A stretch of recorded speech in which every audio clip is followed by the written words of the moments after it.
Hello students, welcome back to my YouTube channel The Pen and Page by Tiwari ji. ये video जो है वो हमें बता रहा है कि हमें इंडस्ट्रीज़ के लिए कौन से फैक्टर्स जो हैं वो अफेक्ट करते हैं कि अगर आप कोई भी इंडस्ट्री कोई भी बिज़नेस स्टार्ट कर रहे हो तो उसके लिए मेनली किन किन चीज़ों की आपको ज़रूरत है। तो ये जो फैक्टर्स हैं ये दो तरह के होने चाहिए। एक होता है जोग्राफिकल फैक्टर्स एंड दूसरा होता है कमर्शियल फैक्टर्स। ठीक है, जोग्राफिकल फैक्टर्स में हमारे 4 पॉइंट्स आते हैं जिसे कि हम कहते हैं रॉ मटेरियल्स।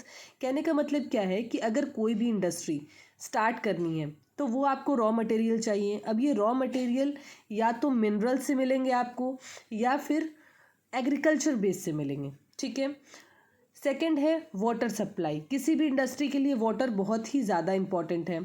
थर्ड है एनर्जी। फोर्थ है ट्रांसपोर्ट। अगर मान लीजिए कि आप रॉ मटेरियल से प्रोडक्शन कर तो रहे हैं बट ट्रांसपोर्टेशन की अगर फैसिलिटी नहीं होती है तो इंडस्ट्रियलाइजेशन को ग्रो करने में काफ़ी प्रॉब्लम्स होती हैं। और सबसे लास्ट है हमारा लेबर। ये लास्ट है बट सबसे ज़्यादा इम्पॉर्टेंट है। इन केस कि अगर मान लीजिए आप इंडस्ट्री स्टार्ट कर रहे हैं बट लेबर जो है वो आपका सफिशिएंट नहीं है तो आपने जितना भी कैपिटल लगाया है उस हिसाब से आपका यूटिलाइजेशन नहीं होगा। जैसा कि मैंने बताया हमारा सेकंड फैक्टर होता है कमर्शियल फैक्टर। कमर्शियल फैक्टर्स में आते हैं रोल ऑफ द गवर्नमेंट। जैसे कि गवर्नमेंट की बहुत सारी पॉलिसीज़ होती हैं इंडस्ट्रीज़ को लेकर, इसे फुलफ़िल करना पड़ता है। और दूसरा है कैपिटल। कैपिटल का मतलब होता है वह अमाउंट ऑफ मनी जो कि किसी भी बिजनेस को स्टार्ट करने के लिए हमें बेसिक चाहिए होता है।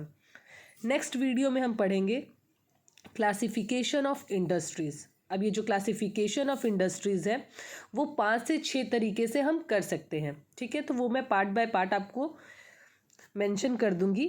तब तक के लिए वीडियो को लाइक शेयर और सब्सक्राइब ज़रूर करें। Thank you.